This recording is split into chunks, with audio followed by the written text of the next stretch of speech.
She told me, "My ex and I have to travel together for work. If you have a problem, that's on you." I said, "Got it." Days later, I signed my contract in Dubai and left without a word.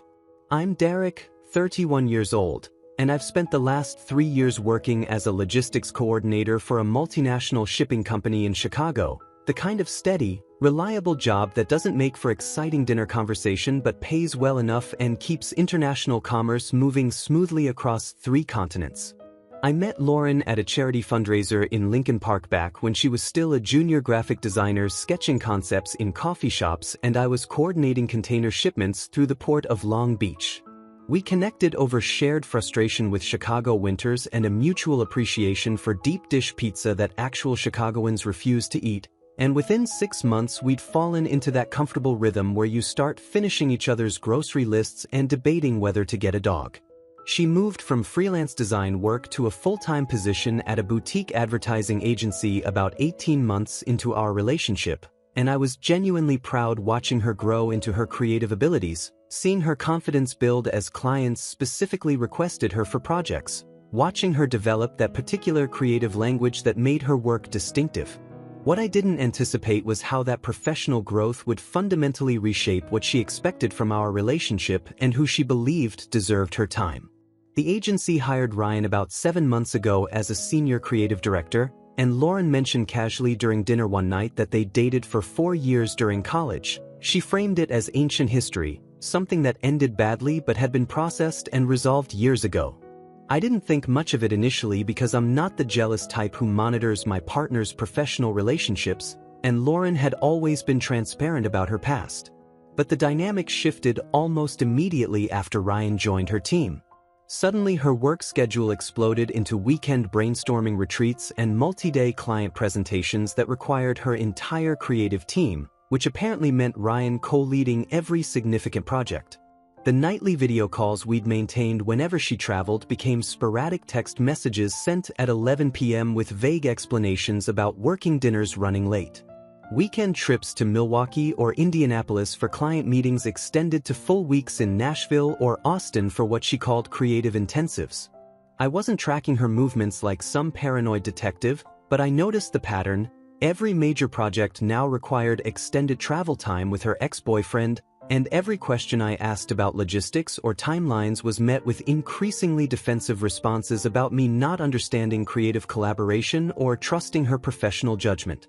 I'd been sitting on a job offer for about 4 months at that point, senior operations manager for our company's Middle East division based in Dubai. The position would triple my current responsibilities coordinating shipping operations across 7 countries, increase my salary by 55%, and position me for VP-level roles within 3 years. It was the kind of career opportunity that doesn't come around twice, the type that separates people who stay comfortable from people who actually build something significant. But I kept declining the repeated offers from my regional director because I'd convinced myself that building a life with Lauren in Chicago mattered more than professional advancement, that relationships required sacrifice and compromise, that the right partner was worth staying geographically stagnant for. Every time my director called asking if I'd reconsidered, I'd look at photos of Lauren and me at Navy Pier or remember how she'd surprised me with Cubs tickets for my birthday, and I'd send another polite email explaining that my personal circumstances made international relocation impossible right now. I told myself I was being mature and committed, choosing partnership over ambition. What I didn't realize was that I was the only person in the relationship making that choice. Lauren returned from a 9-day creative intensive in Nashville on a Thursday evening, and I picked her up from O'Hare with coffee from her favorite shop and genuine excitement to see her after the longest stretch we'd been apart in months. She was distracted during the drive home, scrolling through her phone and offering one-word responses to my questions about how the project had gone, and when I asked if Ryan had been helpful as co-lead on the sessions, she shot me a look that made it clear I'd crossed some invisible line by mentioning his name. I decided to wait until we had proper time together to discuss the Dubai opportunity. I'd been rehearsing how to frame it as something we could navigate together, maybe explore long-distance arrangements for 6 months while she looked for creative opportunities in the Middle East's growing advertising sector, or even consider it a temporary assignment that could accelerate my career trajectory before we settled permanently back in Chicago. I made reservations at our regular Greek restaurant in Greektown for Saturday night, the place where we'd celebrated her promotion and my 30th birthday, somewhere that felt significant enough for a serious conversation about our future. I brought up Dubai halfway through dinner, explaining that my regional director had called again that week and that the opportunity was substantial enough that I wanted us to seriously discuss whether it made sense for our relationship. Lauren's face changed immediately, not disappointment or concern about potential separation, but genuine anger that I was even bringing this up. "You're really trying to do this now?" she said, setting down her fork with enough force that it clattered against the plate. "Just when my career is finally gaining real momentum, just when I'm being recognized for actual talent instead of being someone's junior assistant, you want to move halfway across the world?" I tried to explain that I wasn't demanding anything, that I wanted us to explore options together, that her career mattered as much as mine and we could find creative solutions if we approached this as partners. She cut me off before I finished the sentence. "Derek, you don't get it. This isn't about finding creative solutions. This is about you trying to control my career trajectory because you're uncomfortable with my professional success." The accusation hit me like cold water because nothing I'd said remotely suggested that interpretation, but she was already building momentum, her voice rising slightly as other diners glanced toward our table. "I've worked for 6 years to get to this position. 6 years of pitching concepts that men took credit for, of being told my ideas were too soft or too feminine, of proving myself in every single meeting. And now that I finally have creative authority and projects that matter, you want me to what? Follow you to Dubai and start over in some market where I have zero connections and zero credibility?" I pointed out that I'd been supportive of every career move she'd made, that I'd never asked her to sacrifice professional opportunities, that I was simply asking us to have an honest conversation about whether a temporary international assignment could work for both of us. She laughed, but there was no humor in it. "Temporary? These things are never temporary, Derek. You take the Dubai job, you're there for 3 years minimum, probably 5. And what am I supposed to do? Put my entire career on hold because you got offered more money?" I asked if she'd considered that I'd been putting significant career advancement on hold for 4 months specifically because I valued our relationship, that I declined this position 3 times already because I thought we were building something together that mattered more than individual ambition. Her expression shifted to something I'd never seen before, not quite contempt, but close. "Nobody asked you to do that. That was your choice. Your decision to stay comfortable instead of taking risks. Don't put that on me like I owe you something for your lack of ambition." The conversation had veered so far from what I'd intended that I felt like I was talking to a stranger wearing Lauren's face.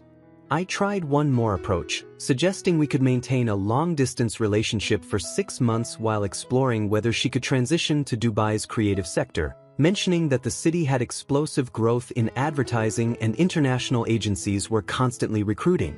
She cut me off again. "I have a 3-week project launching in Denver next month. Complete brand overhaul for a major hotel chain. Their entire visual identity, website, promotional materials, everything. It's the biggest account our agency has landed in 2 years." I waited, sensing there was more coming and knowing I wasn't going to like it. Ryan is co-creative director on the assignment. We're flying out together, we'll be working 16-hour days in their Denver office, and we're staying at the client's property to fully understand the brand experience we're creating. She leaned forward, and I saw the challenge in her eyes, the line she was drawing that she expected me to react to. "So here's what I need you to understand, Derek. My professional obligations include collaborating with Ryan on major projects. We have 3 years of creative shorthand from working together in college. We understand each other's processes, and clients specifically request both of us because our work is that good together. If you can't handle that, if you need me to request different creative partners because you're insecure about my ex-boyfriend, then you need to examine your own jealousy issues because I will not compromise my career trajectory for anyone's personal hang-ups." The ultimatum was so clear, so deliberately confrontational, that I felt something shift in my chest, not heartbreak exactly, but a sudden crystalline understanding of exactly where I ranked in her priorities. She just told me that 3 weeks in Denver with her ex-boyfriend was non-negotiable while any conversation about my career advancement was me trying to control her, that her professional relationship with Ryan mattered more than any accommodation for our relationship, that my concerns about their extended travel together were personal defects I needed to fix rather than reasonable boundaries worth discussing. I looked at her across the table, this woman I'd imagined building a future with, and I saw clearly for the first time that she'd already chosen, not me, not us, but whatever professional validation she derived from working alongside someone she'd once loved. "You're right," I said calmly, and I watched confusion flicker across her face because she'd expected an argument, expected anger or jealousy or desperate negotiation. We might not be compatible after all. The drive back to her apartment was silent except for the radio playing some forgettable pop song, and I could feel Lauren glancing at me periodically like she was trying to figure out what had just happened, why I wasn't fighting harder or demanding she reconsider or doing any of the emotional labor she'd expected from me. When I dropped her off, she hesitated before getting out of the car. "So that's it? You're just giving up?" I looked at her standing there with her hand on the door handle, and I felt absolutely nothing.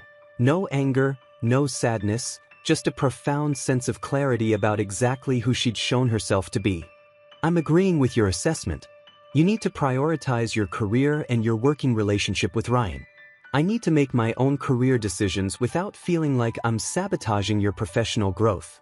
Those things aren't compatible." She stood there for another moment like she was waiting for me to crack, to reveal that this was some kind of bluff designed to make her apologize or compromise, but I just put the car in park and waited for her to leave. She finally got out, and I drove home to my Lincoln Park apartment feeling lighter than I had in months. I didn't sleep much that night, but it wasn't because I was devastated or second-guessing my decision. I was too busy running calculations in my head about timelines and logistics and the fastest possible path to Dubai. At 6:30 the next morning, I called my regional director from my kitchen while making coffee. "Derek, good to hear from you," Thomas said, and I could hear the surprise in his voice at the early Saturday call. "I hope you're calling with good news. I'm accepting the Dubai position. What's the fastest possible transition timeline?" There was a pause, then I heard him exhale like he'd been holding his breath for months. "I can have your offer letter and relocation package to you by Monday morning. Visa processing takes about 2 weeks if we expedite it. We could have you on the ground in Dubai within a month. Make it 3 weeks if possible. I want to be operational before the end of the quarter." I spent that entire weekend researching neighborhoods in Dubai Marina, reading expat forums about apartment hunting and cultural adjustment, watching YouTube videos about navigating the city's metro system and understanding local business customs. I created spreadsheets comparing housing costs and calculating my new salary against the tax-free income structure, and I felt a surge of excitement I hadn't experienced in years, not just about the money or the prestige, but about the possibility of building something entirely mine without having to constantly negotiate my own worth. Monday morning, the offer letter arrived in my inbox with a relocation package that included temporary housing for 60 days, visa processing assistance, and a signing bonus that covered my entire moving costs plus another $10,000 for incidentals. I signed the documents during my lunch break and immediately contacted an international moving company to start cataloging what would ship versus what would sell. I gave notice to my landlord that same afternoon, explaining I was relocating internationally for work and invoking the career relocation clause in my lease that allowed early termination with 60 days notice and a modest fee. Over the next 12 days, I methodically dismantled my Chicago life with the same precision I applied to coordinating shipping logistics across continents. I hired a company to pack and ship my essential furniture and belongings, scheduled donation pickups for everything that wouldn't make sense to transport internationally, and sold my car to a colleague who'd been complaining about needing a reliable vehicle. I researched Dubai neighborhoods and signed a lease on a modern apartment in Jumeirah Beach residence with floor-to-ceiling windows overlooking the Persian Gulf. The photos showed a space that looked nothing like my Chicago apartment, all clean lines and contemporary design that felt like stepping into an entirely different version of my life. I told my parents and my younger brother about the move, and while they were surprised by the speed of the decision, they'd met Lauren enough times to read between the lines when I explained we'd decided to go separate directions. My mom asked if I was running away from something, and I told her honestly that I was running towards something I should have chosen months ago. The strange part was maintaining normalcy with Lauren throughout all of this preparation. She texted me 3 days after our restaurant conversation asking if I was still upset, and I responded that I was fine, just busy with work projects. I took her to dinner twice that week at casual neighborhood places, listened to her talk about the upcoming Denver project with Ryan, responded to her messages with the same casual warmth I'd always shown. She seemed relieved that I wasn't making things dramatic or difficult, that I'd apparently accepted her professional boundaries and moved past my jealousy issues. She had absolutely no idea that I'd already signed a contract for a position 7,000 miles away, that movers were scheduled to pack my apartment in 9 days, that I'd booked a one-way business class ticket to Dubai International Airport. I wasn't hiding it out of spite or revenge. I just recognized that Lauren had made her choice clear at that Greek restaurant, and I was making mine with equal clarity.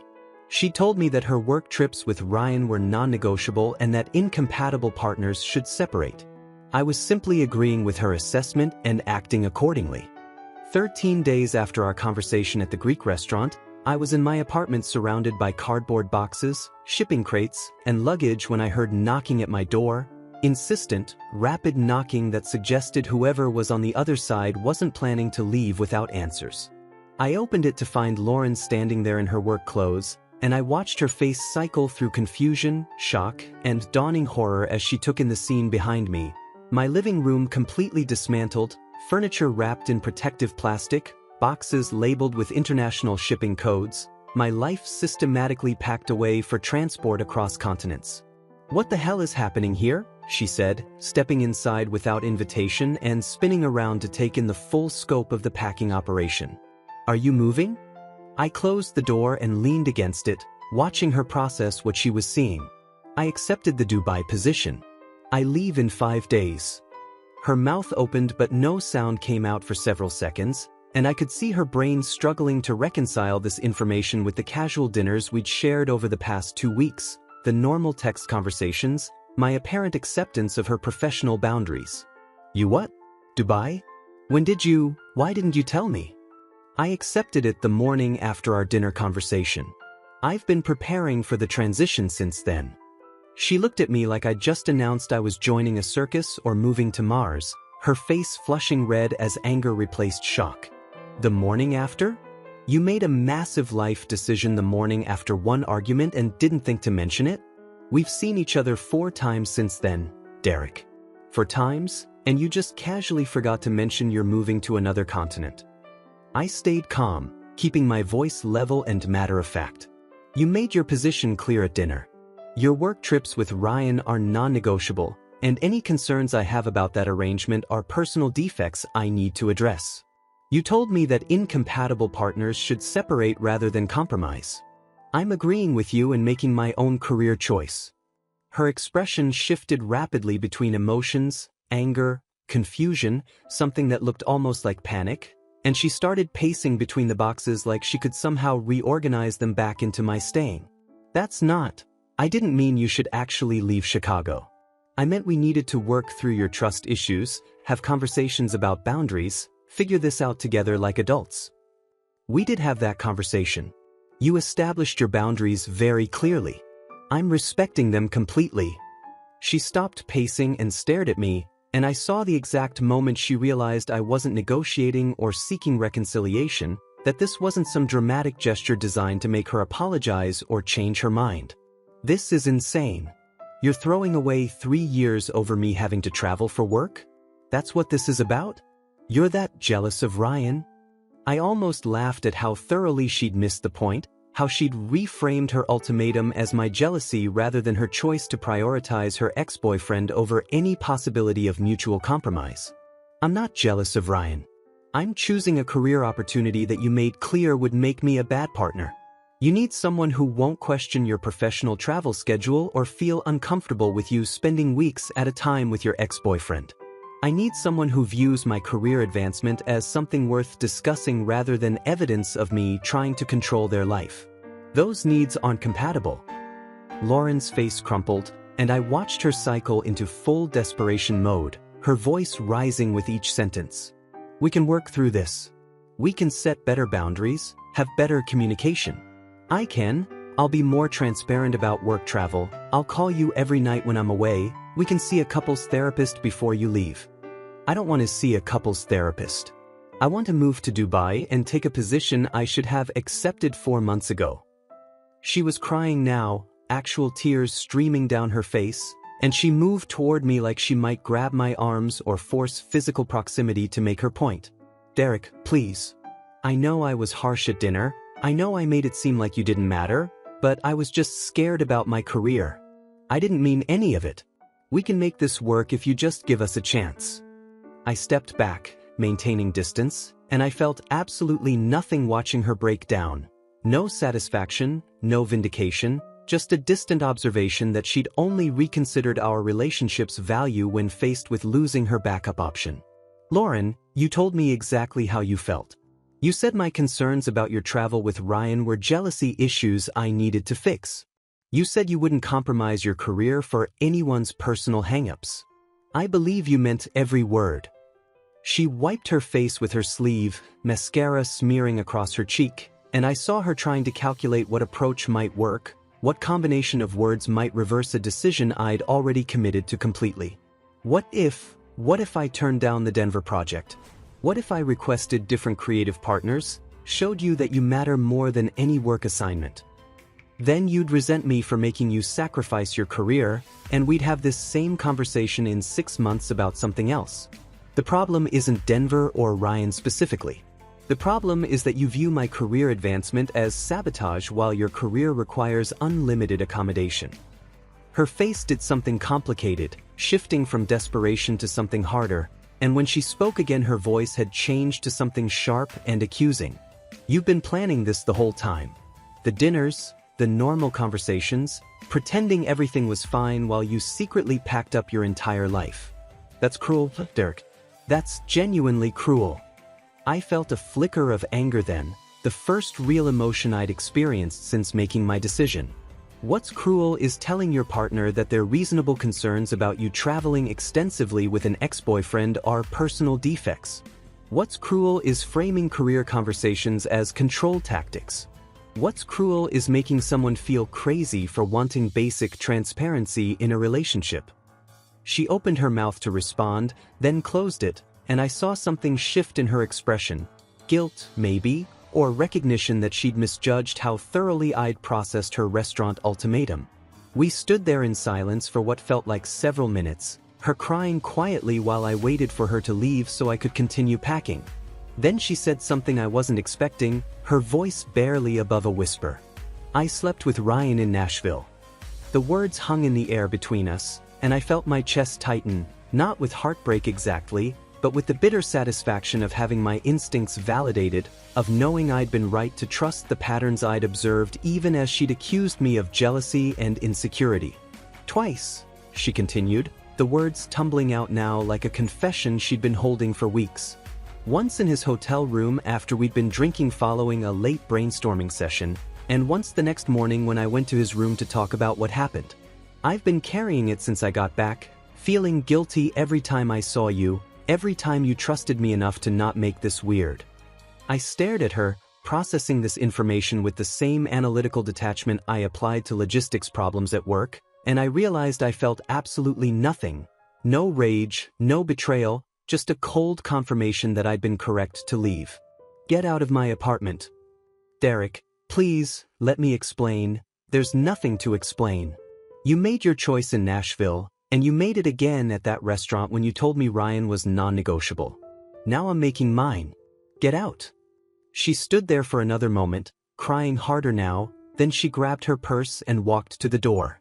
She turned back one final time, her face blotchy and devastated. I never meant for any of this to happen. I do love you. I know, I said, and I meant it. She probably did love me in whatever limited capacity she was capable of loving someone while prioritizing her ex-boyfriend and her career validation. But it's not enough, and it never was. The door closed behind her, and I stood there for approximately 30 seconds before I went back to packing my kitchen supplies, feeling lighter with every item I wrapped in newspaper and placed carefully in boxes labeled for international shipping. Lauren called me 83 times over the next 4 days. I know the exact number because my phone kept a log of every missed call, every desperate attempt to re-establish contact after I'd explicitly told her we were finished. The voicemail started apologetic and escalated to angry, then cycled back to desperate, then landed on bargaining. I listened to exactly one of them, heard her crying explanation about how Nashville was a mistake born of confusion and alcohol and unresolved feelings from their college relationship, how she recognized now that I was the person she actually wanted to build a future with, and I deleted the rest without playing them. The text messages were worse, paragraph-length novels about how she'd been scared of commitment, how seeing Ryan again had made her temporarily lose sight of what actually mattered, how she was willing to quit her job entirely and follow me to Dubai if that's what it took to prove her dedication to our relationship.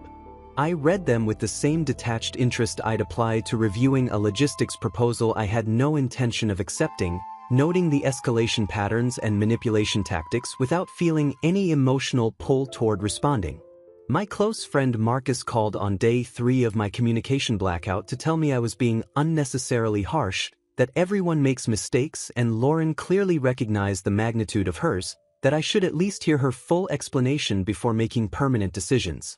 I explained to Marcus that I'd already heard her full explanation. She delivered it at a Greek restaurant when she told me her professional obligations to travel with her ex-boyfriend were non-negotiable while my career advancement was evidence of controlling behavior. Everything that happened afterward was just confirmation of exactly who she'd shown herself to be. My younger brother called the next day with a similar message about forgiveness and second chances, and I told him that I wasn't punishing Lauren or seeking revenge.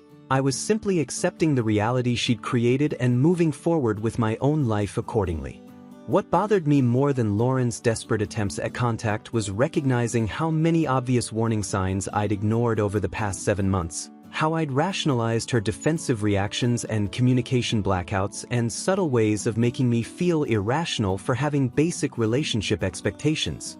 I dismissed my own instincts because I wanted to believe we were building something together, because I'd convinced myself that mature relationships required accepting your partner's professional obligations without question, because I'd been so focused on being the understanding boyfriend that I'd failed to notice I was the only person making compromises. The night before my departure, I finished packing my final suitcase and did a last walkthrough of my empty apartment, and I felt absolutely no nostalgia for the life I was leaving behind, just quiet satisfaction that I'd finally chosen myself over someone who'd consistently demonstrated I was negotiable while her ex-boyfriend was not. My flight to Dubai was scheduled for 11:30 a.m. on a Wednesday, departing from O'Hare International Airport, and I'd told exactly 4 people my specific travel details: my parents, my brother, and my regional director Thomas, who'd be meeting me at Dubai International Airport. I arrived at the airport 3 hours early because I've always been the type who'd rather wait at the gate than risk missing a flight, checked my 2 large suitcases and a container of belongings I'd need immediately upon arrival, and headed through security toward the international terminal. I was sitting in a coffee shop near my gate reviewing Dubai neighborhood maps on my laptop when my phone rang from a number I didn't recognize. I almost declined it, assuming it was Lauren calling from yet another borrowed phone, but something made me answer. "Derek? Oh, thank God you picked up. It's Lauren." Her voice sounded ragged, desperate, like she'd been crying for hours. "I'm at O'Hare. I found out your flight information through Thomas's assistant. Please, I'm begging you, just give me 10 minutes.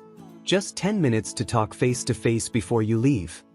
I felt a surge of anger that she'd manipulated my travel details out of someone at my company, that she couldn't respect even this final boundary, that she'd driven to the airport to ambush me into a conversation I'd explicitly refused to have. "How did you get my flight information? That doesn't matter.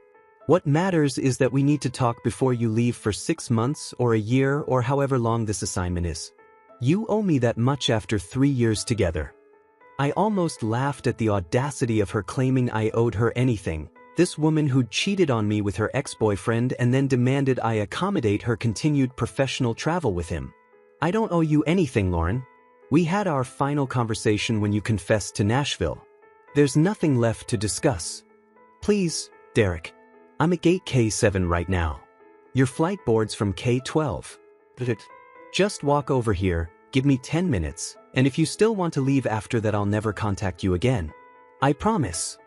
I looked at my laptop screen showing the Dubai Marina apartment I'd be moving into, the floor-to-ceiling windows overlooking the Persian Gulf, the clean modern space that represented everything I'd been sacrificing while Lauren spent weeks traveling with Ryan. I'm not coming to K7. I'm already at my gate in the Qatar Airways lounge, and I'm not leaving it to have a conversation we've already had. Then I'll come to you. Just don't board that plane before I get there. Please. Lauren, listen to me very carefully. You made a choice in Nashville when you slept with Ryan. You made it again when you came back to Chicago and continued planning extended trips with him. You made it a third time at that restaurant when you told me that my concerns about your relationship with him were jealousy issues I needed to fix rather than reasonable boundaries worth respecting. I'm not angry about those choices anymore. I'm grateful for them because they freed me to finally choose myself. I was wrong. I was completely wrong about everything, and I've spent every day since you packed up your apartment realizing how badly I destroyed the best thing in my life. Please don't make a permanent decision based on temporary mistakes. I watched travelers walking past the lounge windows toward their gates, people beginning journeys to places I'd never been, and I felt absolutely certain about the path I'd chosen. They weren't temporary mistakes, Lauren. They were deliberate decisions that showed me exactly where I ranked in your priorities. You chose Ryan over our relationship, over any possibility of mutual compromise, over basic respect for reasonable boundaries. And now you're upset because you're facing the consequences of those choices. That's not my problem to solve. So that's it? 3 years together and you're just going to walk away without even trying to work through this. You walked away the moment you slept with Ryan in Nashville. You walked away again when you told me your professional relationship with him was more important than my legitimate concerns. I'm just the one who had the self-respect to stop chasing someone who'd already left. I could hear her crying on the other end, that desperate sobbing that once would have broken me, that would have sent me running to comfort her and apologize for causing her pain. Now it just sounded like someone mourning the loss of security rather than the loss of love. I hope you find what you're looking for in Dubai, she finally said, her voice thick with tears. I hope it gives you everything I couldn't. I hope it was worth throwing away 3 years. I ended the call without responding, blocked the number she'd called from, then pulled up my social media and blocked her on every platform I could think of. I opened Instagram one final time before blocking her there and posted a photo of my first-class boarding pass with the departure screen visible in the background showing Dubai destinations, and I typed a simple caption, "New city, new position, new chapter, VP of Middle East Operations." Then I blocked her account, turned off my phone completely, and sat in the lounge reading about Dubai's business districts and cultural customs until they called my boarding group. Walking down the jetway toward the plane, I felt absolutely no regret about the relationship I was leaving behind, only excitement about the future I'd finally chosen for myself.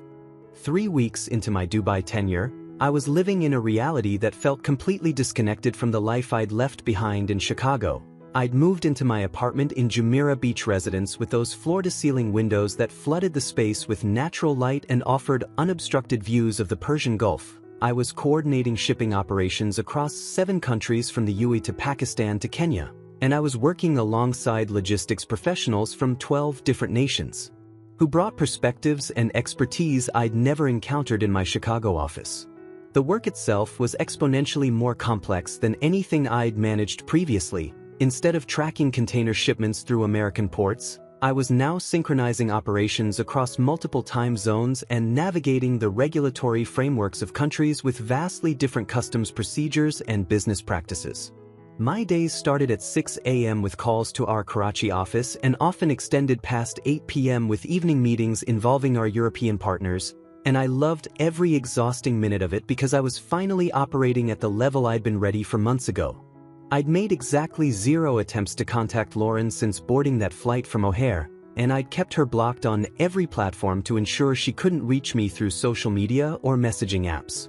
But our mutual friends apparently didn't receive the memo about my communication blackout because my college roommate Jessica called me during my 2nd week in Dubai with updates I hadn't requested. "Derek, I need to tell you something about Lauren because I think you should know what's happening back here," Jessica said, and I could hear the concern in her voice even through the international connection. She quit her job at the agency. Just walked into her boss's office last Monday and resigned effective immediately, no 2 weeks notice, nothing. And from what I'm hearing through our friend group, she's barely left her apartment in 2 weeks. Ashley says she's absolutely destroyed.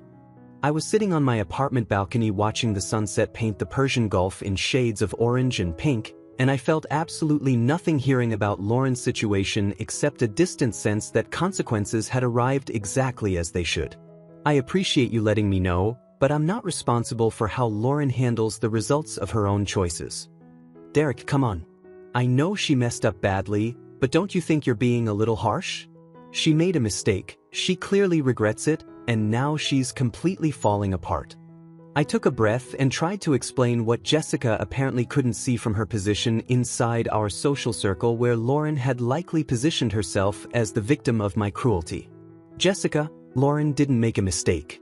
She made a deliberate decision to sleep with Ryan in Nashville, another deliberate decision to hide it from me while continuing to plan extended work trips with him, and a third deliberate decision to tell me that any concerns I had about their relationship were personal defects I needed to fix. When I responded by accepting a job offer I should have taken months earlier, she only reconsidered our relationship's value because she'd lost her backup option. That's not a mistake, that's a pattern of choices that showed me exactly who she is. But she obviously didn't understand how serious you were about leaving. Maybe if you'd been more direct about how hurt you were. I was direct. I told her at that restaurant that we might not be compatible. She chose to interpret that as me needing to work on my jealousy issues instead of recognizing it as the end of our relationship. That misinterpretation isn't my responsibility to manage.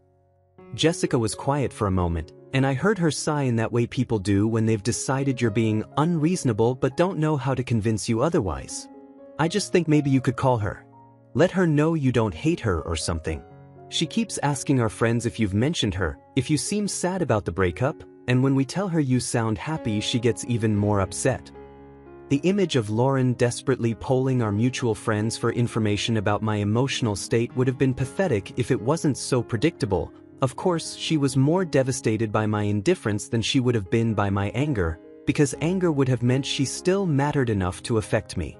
I don't hate her, but I'm also not going to provide her with emotional closure she hasn't earned. She's upset because she's facing consequences for the first time, not because she's genuinely sorry for how she treated me.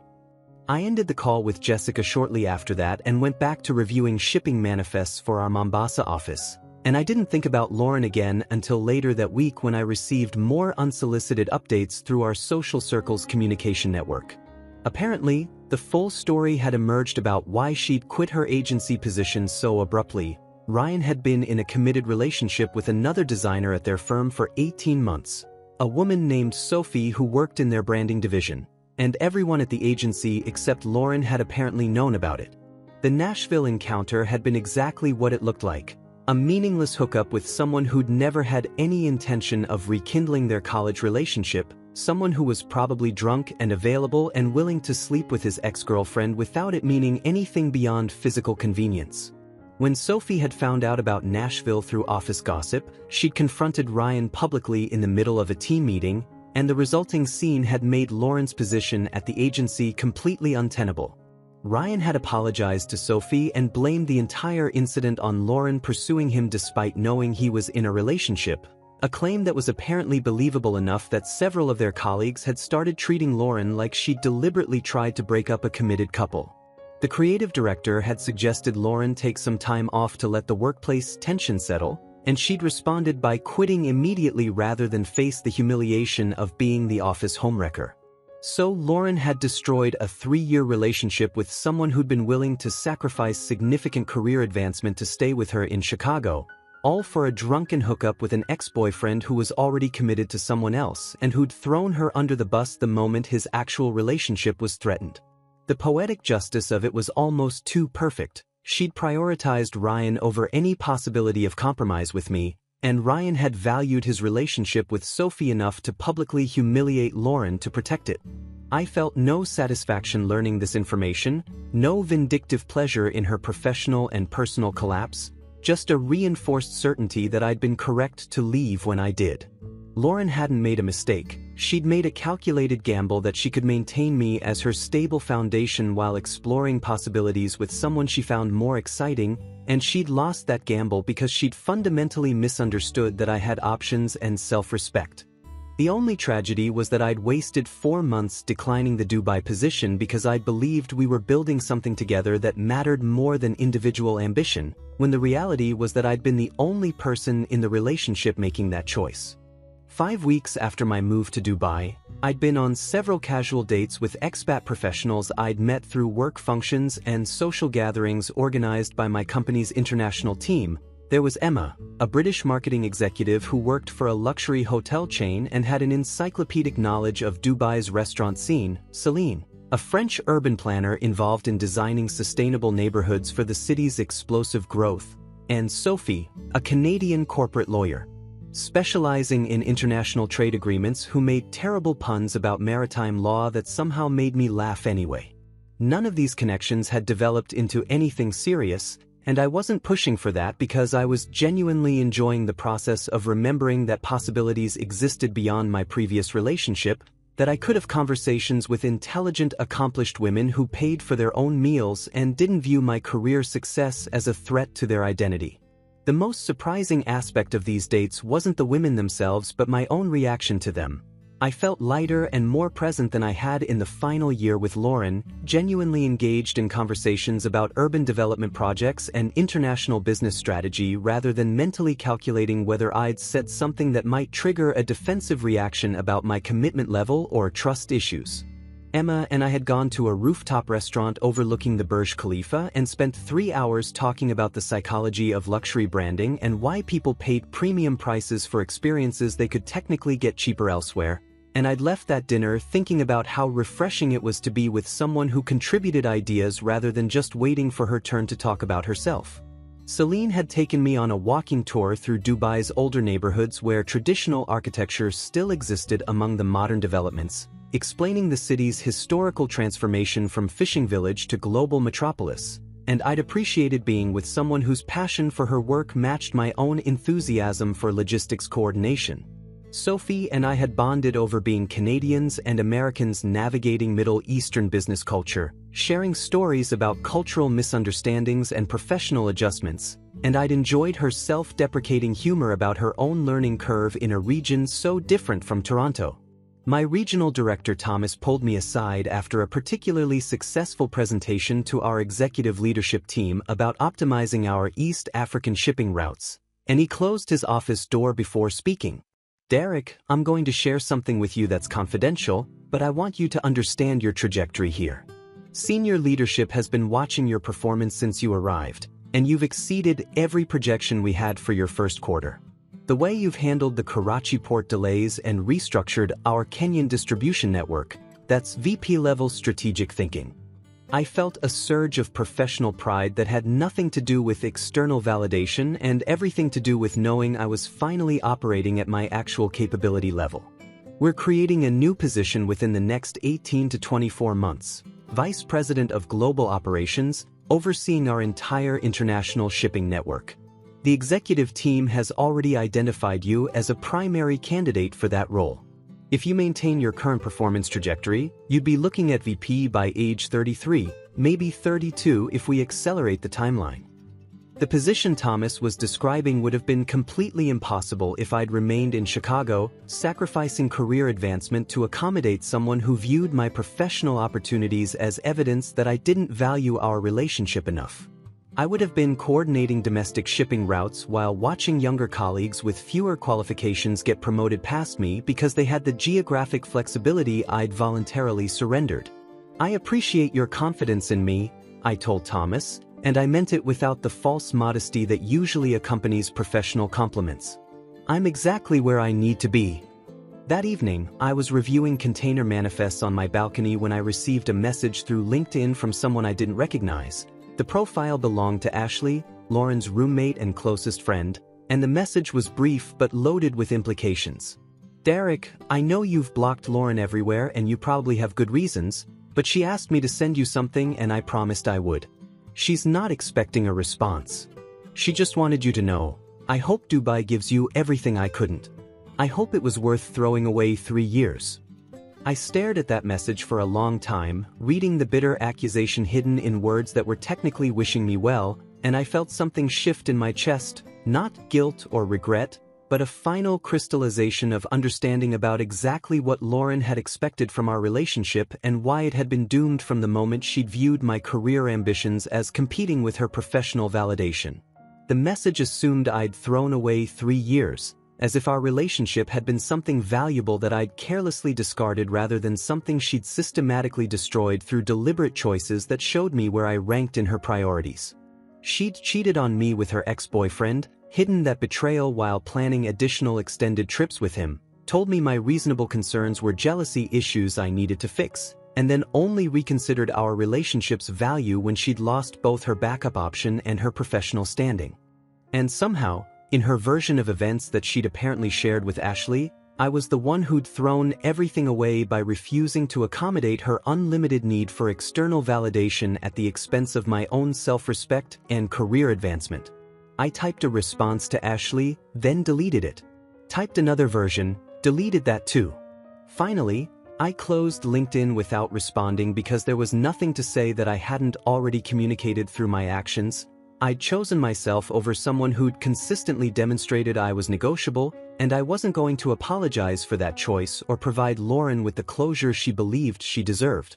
The move to Dubai had already proven worthwhile, and not because of the 55% salary increase or the prestigious title or even the luxury apartment with Persian Gulf views, though those things were certainly nice.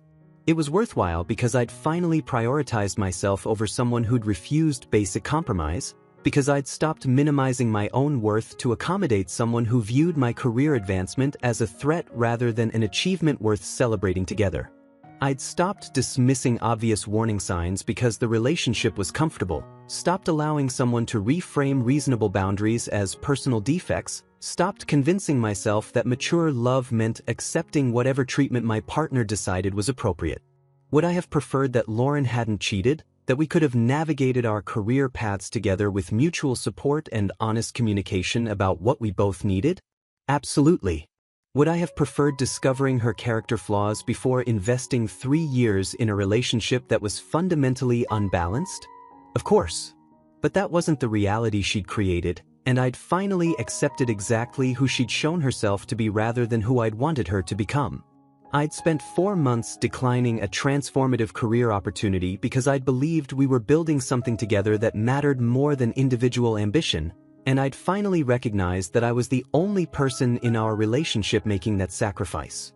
Lauren had never considered following me to Dubai, never suggested exploring long-distance arrangements, never viewed my career advancement as something worth accommodating. She'd immediately framed any conversation about my opportunities as me trying to sabotage her professional growth, as if my success somehow diminished hers. And when I'd responded by accepting the position I should have taken months earlier, she'd been devastated not because she'd lost someone she loved, but because she'd lost someone who'd been willing to make himself smaller to accommodate her unlimited need for external validation without reciprocation.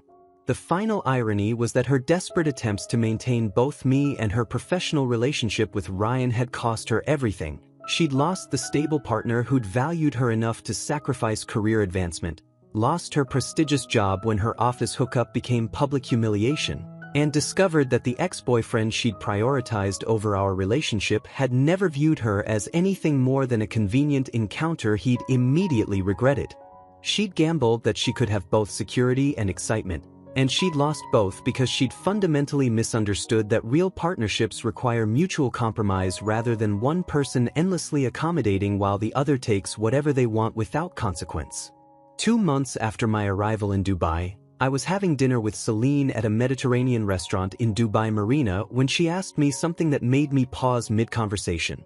"You seem lighter than when I first met you. Like you've finally let go of something heavy." I thought about that observation, about the version of myself who'd sat in that Greek restaurant listening to Lauren tell me that my concerns about her traveling with Ryan were jealousy issues, about the person who'd spent months declining career opportunities because he'd believed sacrifice was the same as commitment. I was carrying someone else's opinion of my worth for a long time, I told her. I finally put it down. She smiled at that, and we moved on to discussing her latest urban planning project, but her observation stayed with me as I walked home along the marina promenade later that evening, watching the lights reflect off the water and feeling genuinely excited about my future in ways I hadn't experienced since my early 20s. Lauren had been right about one thing. Dubai had given me everything she couldn't. Not the salary or the title or the apartment, though those were tangible improvements. It had given me back my sense of self-worth that I'd been slowly surrendering in a relationship where my value was measured by how much I was willing to accommodate without reciprocation. It had reminded me that partnerships should enhance both people's lives rather than requiring one person to make themselves smaller so the other could feel bigger. It had shown me that walking away from someone who refuses basic respect isn't cruelty, it's self-preservation. And it had taught me that the greatest act of self-love isn't dramatic gestures or revenge schemes, but simply choosing yourself when someone else has made it clear they never will.